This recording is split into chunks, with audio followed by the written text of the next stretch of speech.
Deixe Jesus falar por si mesmo. O problema com as citações encontradas na internet é que elas geralmente não são verdadeiras. Traço Abraham Lincoln. Entendeu? O honesto Abraham obviamente não disse isso, mas com certeza pode ser verdade. Por que existem tantas palavras falsas, imprecisas, fora de contexto ou completamente inventadas que são atribuídas a pessoas como Abraham Lincoln?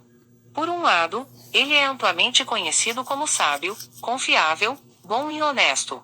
A pessoa perfeita para obter convicções convenientes ou profundas percebeu, espalhou e acreditou. Quem é mais sábio, mais conhecido, profundamente bom e confiável que Lincoln? Jesus é. Se Jesus estivesse de acordo com todas as ideias que os seguidores compartilharam baseados em suas afirmações, então, ele seria um filho de Deus incrivelmente confuso, sempre em desacordo consigo mesmo e excessivamente ocupado liderando a acusação de ambos os lados de cada debate. Mas Jesus não é apenas mal interpretado por outras pessoas, não é? Quantas partes da sua vida são formadas por palavras, ideias ou sentimentos que você tem, talvez de maneira imprecisa, provavelmente atribuída não intencionalmente a Jesus? Aqui está outra maneira de fazer a pergunta. Que coisas você está fazendo ou dizendo em nome de Jesus que ele nunca fez ou disse? Os próximos dias serão sobre o que Jesus disse para que possamos descobrir algumas das coisas que Jesus nunca disse. E no final, esperamos ter palavras, mentes, corações e vidas que se parecem e soam um pouco mais com ele. Considere. Que partes da minha personalidade ou visão de mundo eu atribuí a Jesus que podem ter pouco a ver com ele? Encontre vídeos, guias de discussão e muito mais, em inglês, sobre things Jesus never said, as coisas que Jesus nunca disse.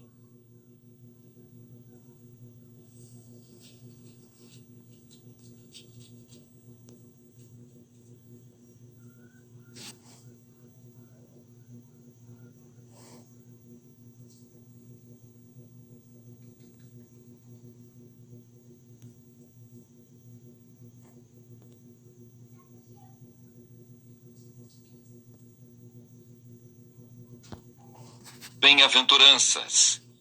Vendo Jesus as multidões, subiu ao monte, e como se assentasse, aproximaram-se os seus discípulos, e ele passou a ensiná-los, dizendo: Bem-aventurados os humildes de espírito, porque deles é o reino dos céus. Bem-aventurados os que choram, porque serão consolados. Bem-aventurados os mansos, porque herdarão a terra. Bem-aventurados os que têm fome e sede de justiça, porque serão fartos. Bem-aventurados os misericordiosos, porque alcançarão misericórdia. Bem-aventurados os limpos de coração, porque verão a Deus. Bem-aventurados os pacificadores, porque serão chamados filhos de Deus. Bem-aventurados os perseguidos por causa da justiça, porque deles é o reino dos céus. Bem-aventurados sois quando por minha causa vos injuriarem e vos perseguirem, e mentindo, disserem todo mal contra vós. Regozijai-vos e exultai, porque é grande o vosso galardão nos céus. Pois assim perseguiram aos profetas que viveram antes de vós. Os discípulos, o sal da terra. Vós sois o sal da terra. Ora, se o sal vier a ser insípido, como lhe restaurar o sabor? Para nada mais presta senão para, lançado fora, ser pisado pelos homens. Os discípulos, a luz do mundo. Vós sois a luz do mundo. Não se pode esconder a cidade edificada sobre um monte, nem se acende uma candeia para colocá-la debaixo do alqueire, mas no velador, e alumia a todos os que se encontram na casa. Assim brilhe também a vossa luz diante dos homens, para que vejam as vossas boas obras e glorifiquem a vosso Pai que está nos céus. Jesus não. Mateus capítulo 6. A prática da justiça. Guardai-vos de exercer a vossa. Siga-me e você estará livre de problemas. Um garoto de 8 anos normalmente barulhento chegou em casa da escola em lágrimas e foi direto para a cama. Em vez de tênis fazendo barulho pela casa, Algo horrível estava ecoando em sua alma. Ele havia se metido em problemas novamente por conversar em sala de aula. Ele estava chorando como se tivesse perdido o cachorro da família, como se houvesse perdido a chance de tomar sorvete novamente em uma vida futura como um monge que só faria tarefas e tiraria cochilos enquanto permaneceria sentado em uma pequena mesa. Brincadeiras à parte, foi muito ruim. Ele estava com o coração partido. Depois de tirá-lo do travesseiro e depois de descobrir qual era o problema, seu pai estava pronto para ouvir o seu desabafo. Eu não acho que estava pronto para ser batizado, disse o menino de bom coração em lágrimas. Pensei que, se seguisse a Jesus, não cometeria tantos erros. Pensei que, se seguisse Jesus, não teria problemas. Não lutaria contra o vício, não teria crises no casamento, não perderia a calma, não passaria por divórcio, nem por lutas financeiras, não sofreria a perda precoce de pessoas queridas, não teria mais dúvidas, não veria meus filhos abandonarem a fé, não seria tentado, não perderia a promoção tão desejada, ninguém falaria mal a meu respeito, eu seria sempre popular e não cometeria tantos erros. Quais pensamentos você teve? Essa não é uma história fofa e inventada sobre um garoto imaginário. Ele é tão real quanto você. Ele foi ferido pela mesma razão que alguém foi ferido. Ele entendeu mal quem é Jesus e o que Jesus diz. Jesus nunca disse: siga-me e você estará livre de problemas.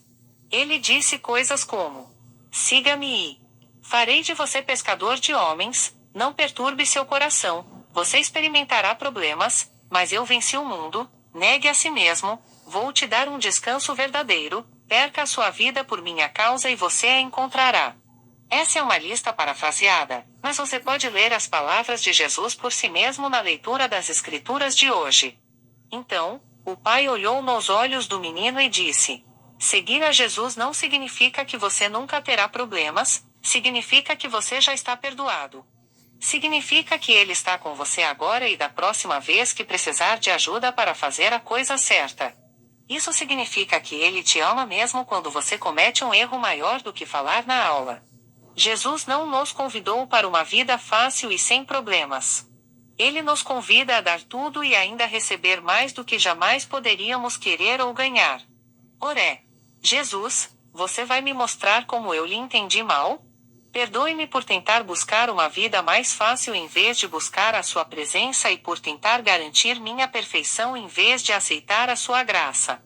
Obrigado por não apenas me perdoar, mas por estar comigo hoje. Amém. E disse-lhes: vinde após mim, e eu vos farei pescadores de homens. Então, não se turbe o vosso coração. Credes em Deus, crede também em mim. Na casa de meu pai há muitas moradas. Se assim não for, eu vou-lo teria dito, pois vou preparar-vos lugar. E quando eu for e vos preparar lugar, voltarei e vos receberei para mim mesmo, para que onde eu estou, estejais vós também. E vós sabeis o caminho para onde eu vou. Disse-lhe Tomé: Senhor, não sabemos para onde vais, como saber o caminho? Respondeu-lhe Jesus: eu sou o caminho e a verdade e a vida. Ninguém vem ao Pai senão por mim. Se vós me estas coisas vos tenho dito para que tenhais paz em mim. No mundo passais por aflições, mas tende bom ânimo, eu venci o mundo. Então disse Jesus a seus discípulos: se alguém quer vir após mim, a si mesmo se negue, tome a sua cruz e siga-me. Porquanto quem quiser salvar a sua vida, perdê-la-á. E quem perder a vida por minha causa, achá-la-á. Pois que vinde a mim todos os que estáis cansados e sobrecarregados, e eu vos aliviarei. Tomai as minhas ovelhas, ouvem a minha voz. Eu as conheço e elas me seguem. Eu lhes dou a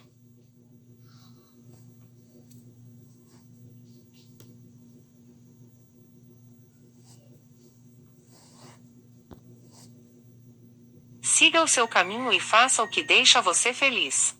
Gerenciar o seu caminho para o controle pessoal de modo a garantir que você conseguirá o que pensa ser natural. Dr. Paul Tripp. Assim como às vezes confundimos seguir Jesus como um plano de autossalvação que um dia tornará nossa vida mais perfeita e sem problemas, outras vezes confundimos o caminho de Jesus com a busca da felicidade. A matemática mental funciona assim. Deus é bom e a felicidade é boa, então Deus deve querer que eu descubra como ser feliz. Além disso, essa coisa, relacionamento ou modo de vida me faz feliz, então Deus deve querer que eu vá buscá-lo por mim mesmo. Se você está agora se sentindo encurralado, não se sinta assim. Você não está sozinho. Esse tipo de pensamento é natural.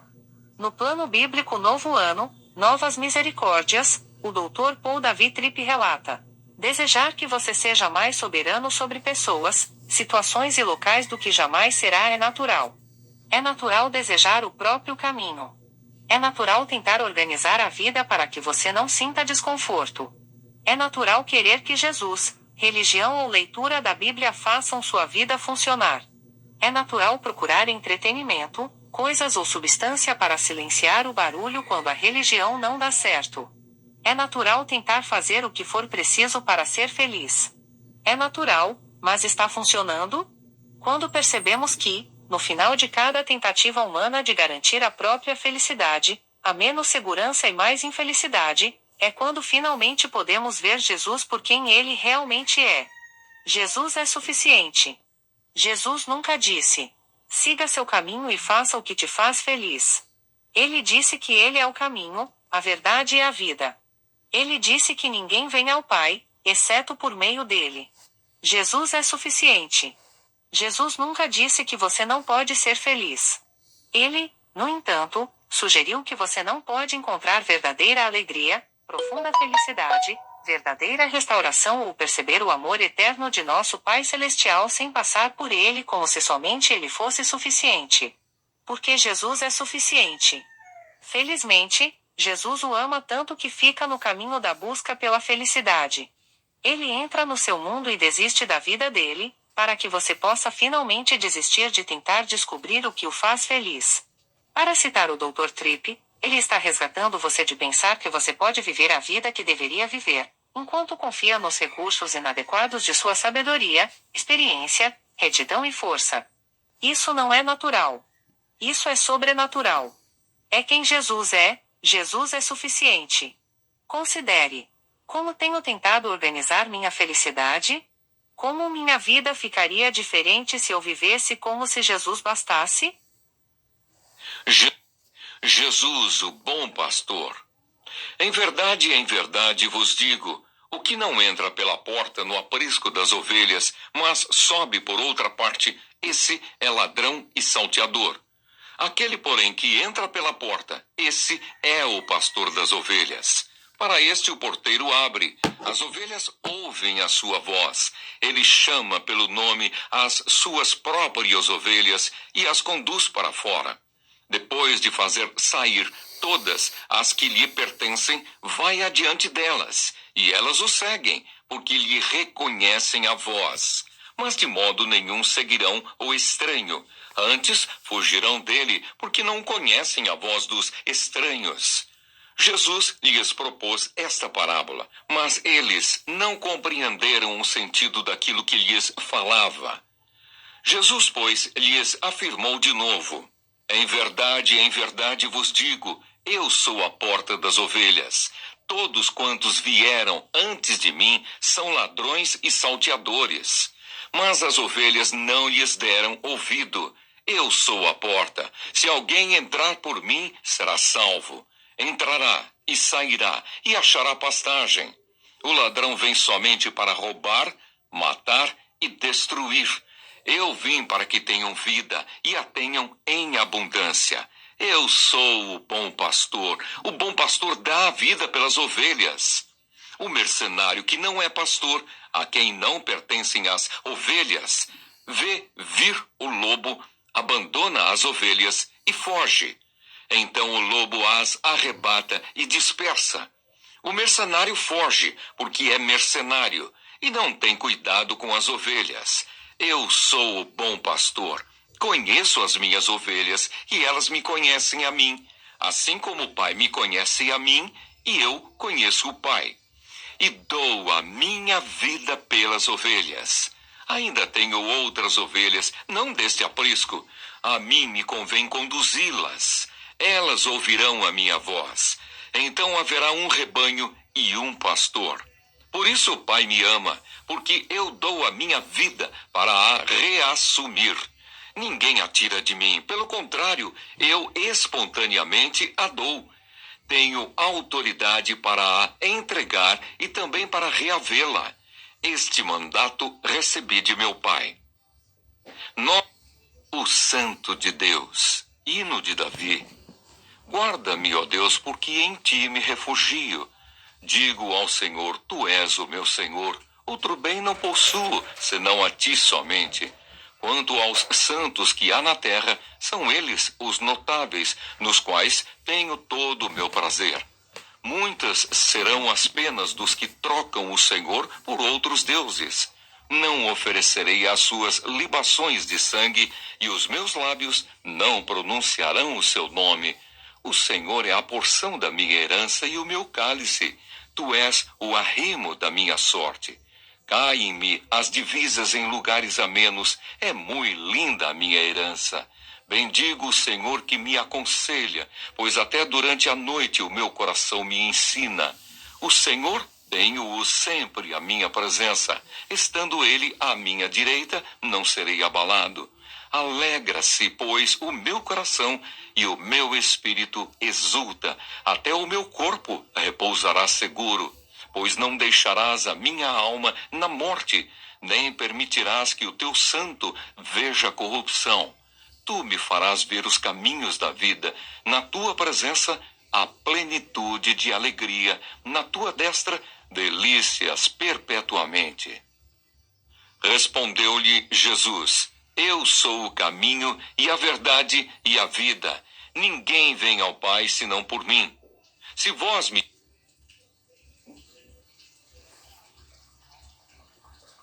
Terceiro dia de 6. Quarto dia de 6, devocional. Eu te perdoarei, mesmo se você não perdoar os outros.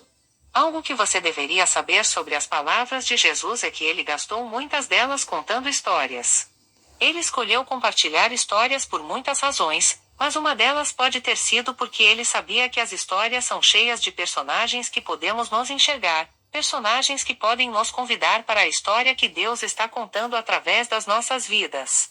Uma das histórias de Jesus é contada em Lucas 15, 8 a 10. Ele nos apresenta uma mulher que tinha 10 moedas de prata. As moedas que ele menciona são dracmas gregas, o que equivalia ao salário por um dia completo de trabalho cada uma. Então, a mulher perdeu uma moeda. Um dia completo de trabalho. Aí, Jesus nos pergunta, ela não procuraria a moeda por todos os lugares? Varreria a casa inteira procurando por ela? Sim, Jesus. Ela procuraria, e nós procuraríamos. Então, Jesus nos diz que ela encontrou a moeda. Oba! Novamente, Jesus fez uma pergunta. Outra coisa em que Jesus gastou muitas palavras foi fazendo perguntas. Ela não celebraria? Contaria até mesmo para os seus vizinhos e amigos? Quem sabe faria uma festinha? Talvez compraria um café para a próxima pessoa da fila? Daí Jesus nos conta algo realmente incrível. Assim como a mulher celebrou a sua moeda, Deus e todos os seus anjos celebram quando uma única pessoa acerta sua vida com Deus. Essa é uma bela história sobre a graça de Deus por nós, certo? Vamos virar a moeda. Aqui está uma outra história. Você passa 10 dias com alguém com que se importa muito. Talvez você esteja visitando a família. Ou então sejam 10 dias quaisquer do seu casamento. Os primeiros 9 dias são ótimos, mas no 10º dia alguém te aborrece profundamente. Você perde uma moeda. Pergunta: você já planejou uma celebração de amor para o momento em que eles se acertam? Ou você está ensaiando as maneiras como você vai lembrá-los de seus erros? Essa história trabalha dos dois jeitos. Porque Jesus nunca disse, eu te perdoarei, mesmo se você não perdoar os outros. Ele disse coisas como: perdoe e você será perdoado, perdoe 70 vezes 7, quantas vezes for preciso, e perdoe em qualquer momento que você tiver qualquer coisa, contra qualquer pessoa. Enquanto você lê as palavras de Jesus hoje, peça a Ele que te dê força e coragem para lidar com qualquer falta de perdão que você esteja preso. Além disso, tire um tempo para celebrar. Você é a moeda que Ele encontrou. Oré. Jesus, quem eu preciso perdoar? Como eu deveria perdoá-los? Ajude-me a expandir a mesma graça que você mostrou a mim. A parábola da dracma perdida. Ou qual é a mulher que, tendo 10 dracmas, se perder uma, não acende a candeia, varre a casa e a procura diligentemente até encontrá-la? E tendo-a achado, reúne as amigas e vizinhas, dizendo: alegrai-vos comigo, porque achei a dracma que eu tinha perdido. Eu vos afirmo que de igual modo há júbilo diante dos anjos de Deus por um pecador que se arrepende. E quando estiverdes orando, se tendes alguma coisa contra alguém, perdoai, para que vosso Pai Celestial vos perdoe as vossas ofensas. Quantas vezes se deve perdoar a um irmão? Então Pedro, aproximando-se, lhe perguntou: Senhor, até quantas vezes meu irmão pecará contra mim, que eu lhe perdoe? Até 7 vezes? Respondeu-lhe Jesus: não te digo que até 7 vezes, mas até 70 vezes 7. A parábola do credor incompassivo. Por isso o reino dos céus é semelhante a um rei que resolveu ajustar contas com os seus servos. E passando a fazê-lo, trouxeram-lhe um que lhe devia 10.000 talentos. Não tendo ele, porém, com que pagar, ordenou o Senhor que fosse vendido ele, a mulher, os filhos e tudo quanto possuía, e que a dívida fosse paga. Então o servo, prostrando-se reverente, rogou: sê paciente comigo e tudo te pagarei. E o senhor daquele servo, compadecendo-se, mandou-o embora e perdoou-lhe a dívida.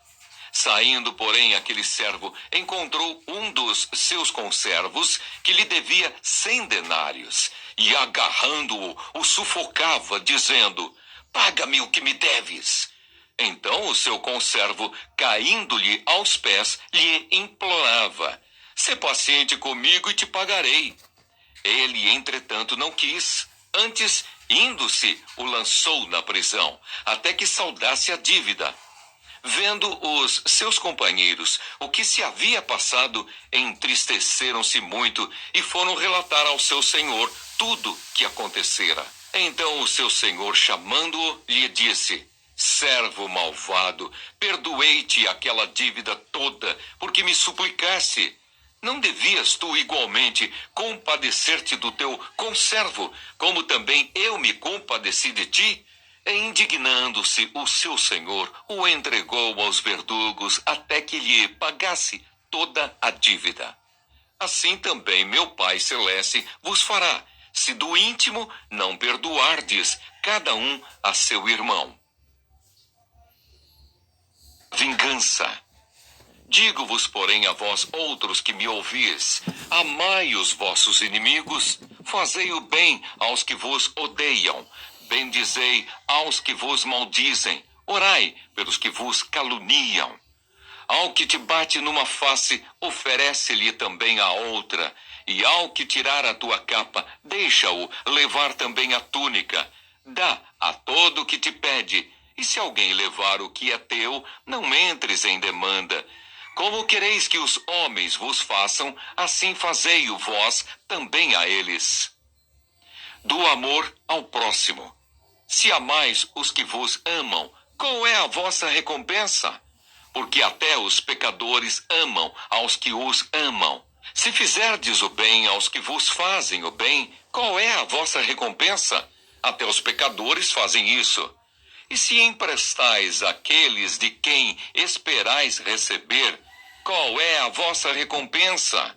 Também os pecadores emprestam aos pecadores para receberem outro tanto. Amai, porém, os vossos inimigos, fazei o bem e emprestai, sem esperar nenhuma paga. Será grande o vosso galardão, e sereis filhos do Altíssimo, pois ele é benigno até para com os ingratos e maus. Sede misericordiosos, como também é misericordioso vosso Pai.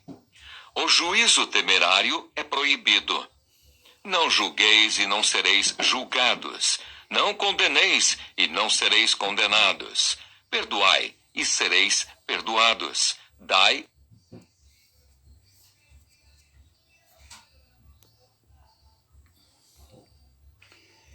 Quinto dia devocional.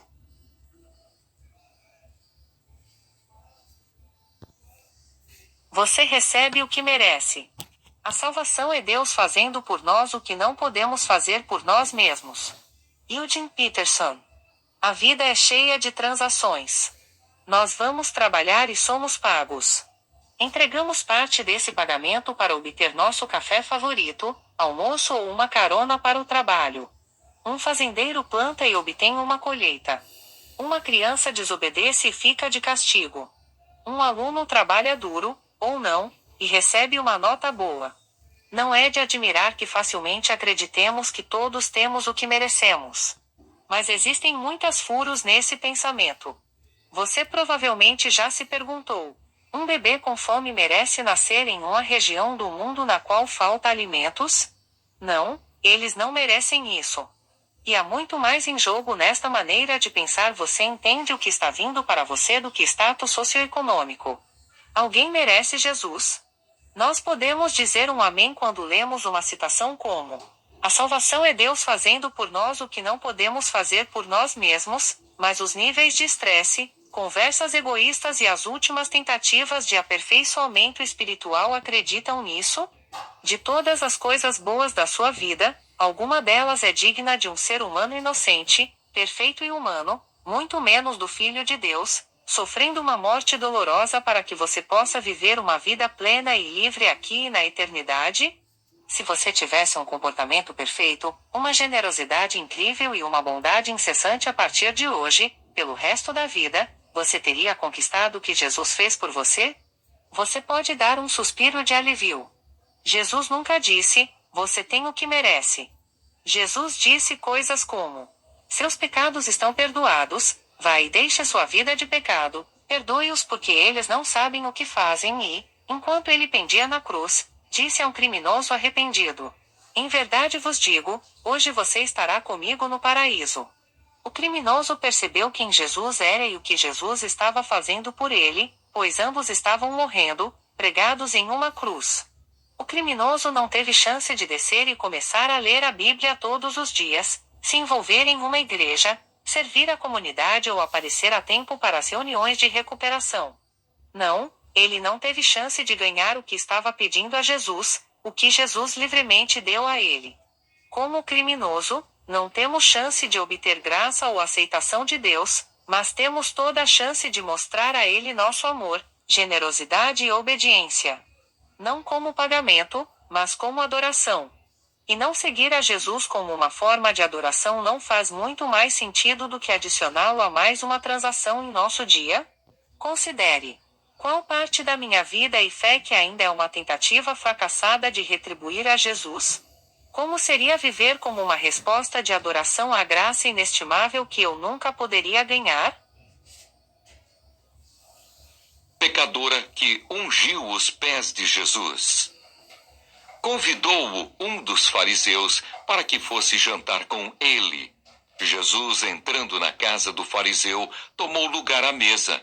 E eis que uma mulher da cidade, pecadora, sabendo que ele estava à mesa na casa do fariseu, levou um vaso de alabastro com unguento, e estando por detrás aos seus pés, chorando, regava-os com suas lágrimas, e os enxugava com os próprios cabelos, e beijava-lhe os pés e os ungia com o unguento.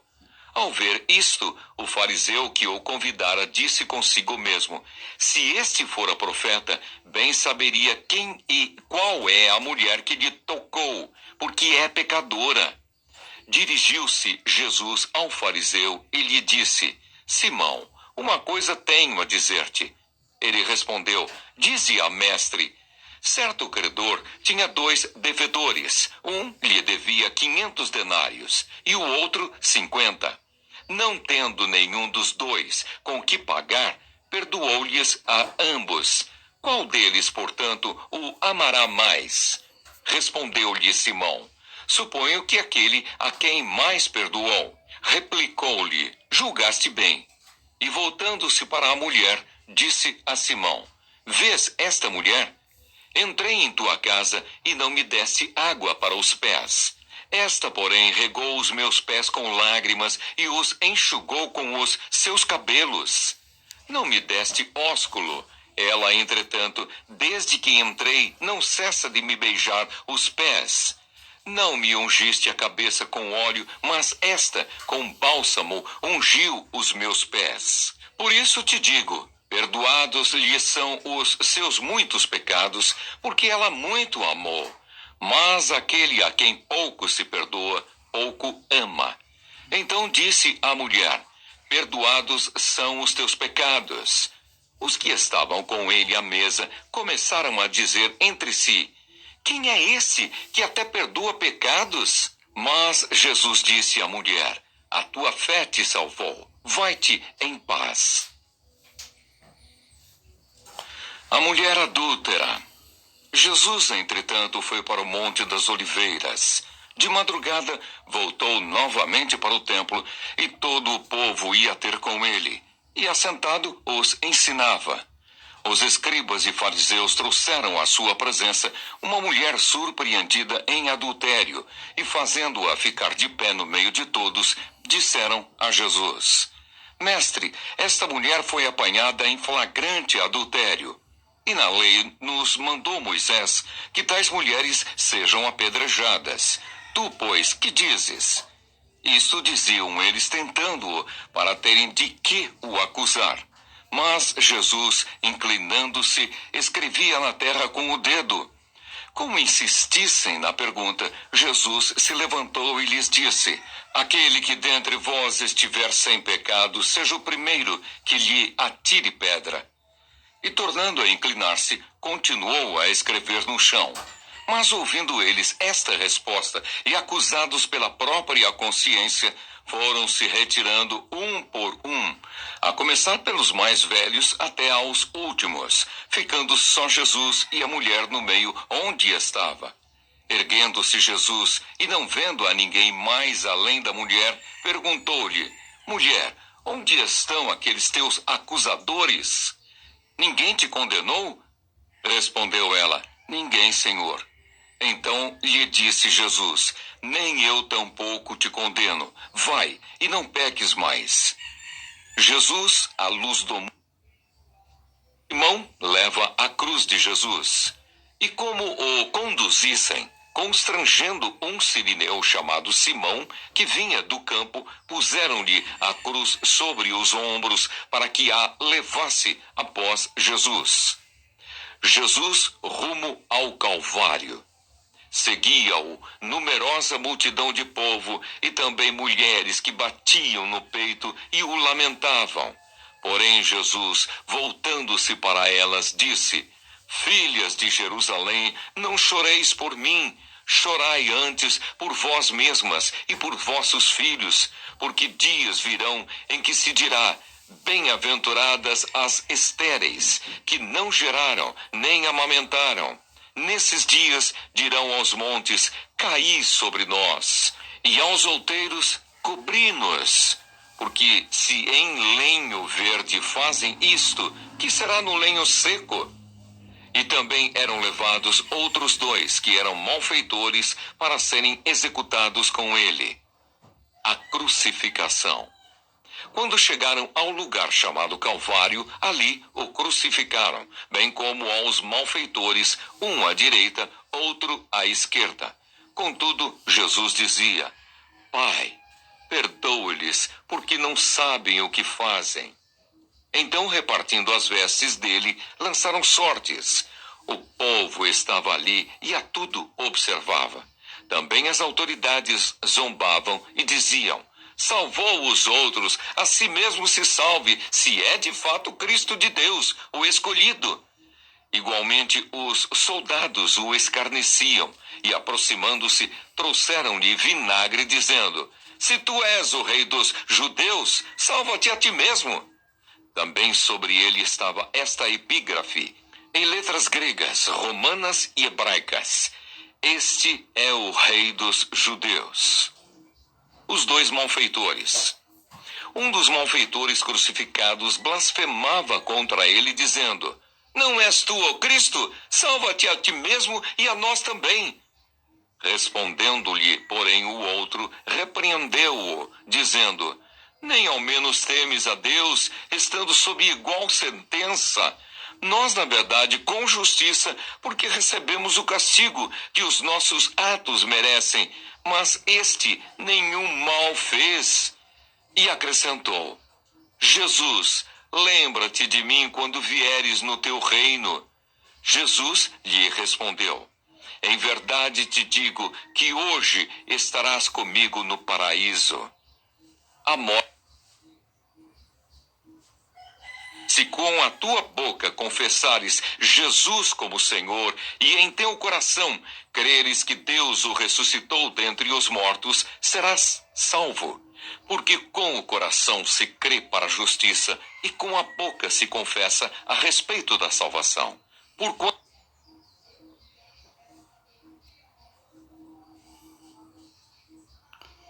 Sexto e último dia devocional.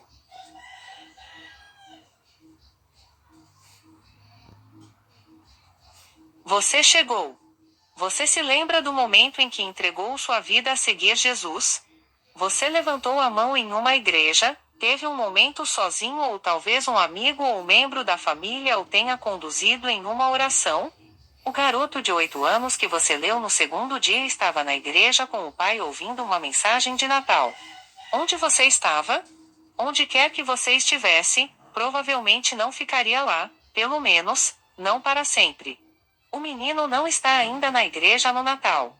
Não montamos acampamento no local que decidimos seguir a Jesus, porque seguir Jesus é mais uma caminhada do que um acampamento. Você não decide entregar a vida a Jesus e depois levantar os pés, porque precisa deles para caminhar até os lugares que Jesus iria. Você não levanta a mão para segui-lo e depois dobra as mãos para relaxar, porque precisa que elas façam o que ele faria em sua igreja, cidade, amizades e família. Você está seguindo? Engano. Jesus nunca olhou para os seguidores e disse: você chegou. Ele disse coisas como: saia do barco, pegue sua cama e ande, vá e faça discípulos, ameis uns aos outros, fome e sede de justiça, sirva-me, venha até mim, aprenda comigo, e, é claro, siga-me. Mas não seguimos Jesus por conveniência, obrigação ou para acabar no céu um dia. Fixamos os olhos em Jesus com um pé na frente do próximo e mãos prontas, porque o amamos e confiamos nele. Oré. Jesus, mostre-me como segui-lo mais de perto. Para onde vamos a seguir? Veja mais do que Jesus disse, em inglês. na quarta vigília da noite, foi Jesus ter com eles, andando por sobre o mar. E os discípulos, ao verem-no andando sobre as águas, ficaram aterrados e exclamaram: é um fantasma! E tomados de medo, gritaram. Mas Jesus imediatamente lhes disse: tende bom ânimo, sou eu, não temais. Respondendo-lhe Pedro, disse: se és tu, Senhor, manda-me ir ter contigo por sobre as águas. E ele disse: vem. E Pedro, descendo do barco, andou por sobre as águas e foi ter com Jesus. Reparando, porém, na força do vento, teve medo e, começando a submergir, gritou: salva-me, Senhor! E prontamente, passadas estas coisas, havia uma festa dos judeus e Jesus subiu para Jerusalém. Ora, existe ali, junto à porta das ovelhas, um tanque, chamado em hebraico Betesda, o qual tem 5 pavilhões. Nestes jazia uma multidão de enfermos, cegos, coxos, paralíticos, esperando que se movesse a água, porquanto um anjo descia em certo tempo, agitando-a. E o primeiro que entrava no tanque, uma vez agitada a água, sarava de qualquer doença que tivesse. Estava ali um homem enfermo havia 38 anos. Jesus, vendo-o deitado e sabendo que estava assim há muito tempo, perguntou-lhe: Queres ser curado? Respondeu-lhe o enfermo: Senhor, não tenho ninguém que me ponha no tanque quando a água é agitada, pois enquanto eu vou, desce o outro antes de mim. Então lhe disse Jesus: Levanta-te, toma o teu leito e anda. Seguiram os 11 discípulos para a Galileia, para o monte que Jesus lhes designara. E quando o viram, o adoraram, mas alguns duvidaram. A grande comissão. Jesus, aproximando-se, falou-lhes dizendo: Toda a autoridade me foi dada no céu e na terra. Ide, portanto, fazei discípulos de todas as nações, batizando-as em nome do Pai, e do Filho, e do Espírito Santo, ensinando-os a guardar todas as coisas que vos tenho ordenado. E eis que estou convosco todos os dias, até a consumação do século. Novo mandamento vos dou, que vos ameis uns aos outros, assim como eu vos amei, que também vos ameis uns aos outros. Nisto conhecerão. E quem não toma a sua cruz e vem após mim, não é digno de mim. Vinde a mim todos os que estáis cansados e sobrecarregados, e eu vos aliviarei. Tomai sobre vós o meu jugo, e aprendei de mim, porque sou manso e humilde de coração, e achareis descanso para a vossa alma, porque o meu jugo é suave e o meu fardo é leve. Bem-aventurados os que têm fome e sede de justiça, porque serão fartos.